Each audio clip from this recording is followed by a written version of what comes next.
कामाचा वैताग आला, मोठं संकट आलं, सगळं असह्य झालं की शेवटी माणूस आपलं घर आणि जवळच्या माणसांना गाठतो। तसंच काहीचं ओमानमध्ये काम करणाऱ्या 3 भारतीयांचं झालं। ते तिघं ओमानमधल्या एका मासेमारीच्या कंपनीत काम करत होते। मात्र कामाला योग्य मोबदला तर मिळत नव्हताच, शिवाय मालकाने पासपोर्टही जप्त करून घेतले होते।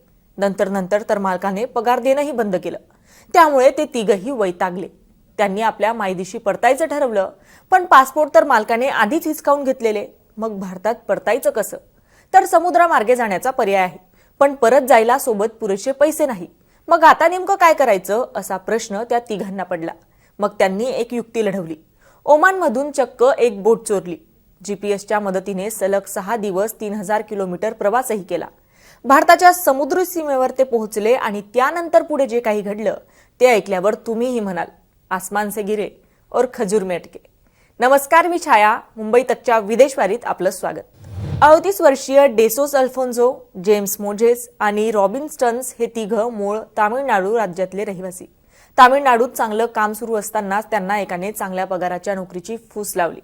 मात्र काम होतं ओमानमधल्या एका मासेमारीच्या कंपनीत। एवढ्या लांब जायची इच्छा तर नव्हतीच, मात्र चांगल्या पगाराचा आकडा ऐकल्यावर त्या तिघांनी ओमानमध्ये नोकरी करण्याला होकार कळवला। त्यानुसार पुढच्या काहीच दिवसात त्यांना ओमानमध्ये पाठवण्यात आलं। अनेक स्वप्न उराशी बाळगून ते ओमानमध्ये गेले खरे, पण स्वप्नांची राख झाली। मालकाकडून चांगली वागणूक नव्हती, शिवाय पगारही देत नव्हते। त्यामुळे वैतागून त्यांनी ओमानमधली एक मासेमारीची बोट चोरली। 3000 किलोमीटर प्रवासही केला, पण 6 दिवसानंतर त्यांना कर्नाटकातील उडुपी किनाऱ्याजवळ भारतीय तटरक्षक दलाने पकडलं।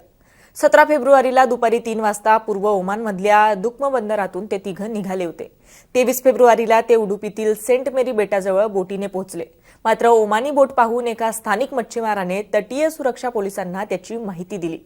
सुरक्षा पोलिसांना माहिती मिळताच भारतीय तटरक्षक दल आणि तटीय सुरक्षा पोलिसांनी दुपारी 4:30 वाजता सेंट मेरी बेटाजवळ तिघांनाही अटक केली।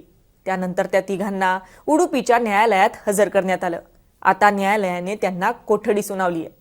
या सर्वांवर पासपोर्ट कायदा 1920 च्या कलम 3 आणि भारतीय सागरी क्षेत्र कायदा 1981 च्या कलम 10, 11 आणि 12 अंतर्गत गुन्हा दाखल करण्यात आलाय।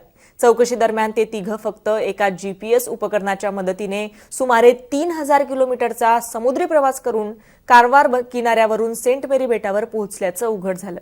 या प्रकरणाची सखोल चौकशी करण्यासाठी भारतीय अधिकारी आता ओमानच्या अधिकाऱ्यांशीही संपर्क साधत आहेत। मात्र या प्रकरणातून असं दिसून येतं की अनेक भारतीय काम करण्यासाठी परदेशात जातात, परंतु पगार न मिळणे, पासपोर्ट जप्त करणे आणि त्यांना अमानुष परिस्थितीत काम करायला लावणे अशा अडचणी त्यांना उद्भवतात।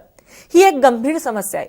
ओमानमधून पळून आलेल्या या 3 भारतीयांची कहाणी अशा हजारो लोकांची वास्तवता सांगते, जे चांगल्या जीवनाच्या शोधात परदेशात जातात, परंतु अनेकदा शोषणाचे बळी ठरतात। तुम्हाला हा व्हिडिओ कसा वाटला आम्हाला कमेंट करून नक्की कळवा आणि मुंबई तकला जर आपण नवीन असाल तर मुंबई तक चॅनलला सबस्क्राइब करायला विसरू नका। धन्यवाद।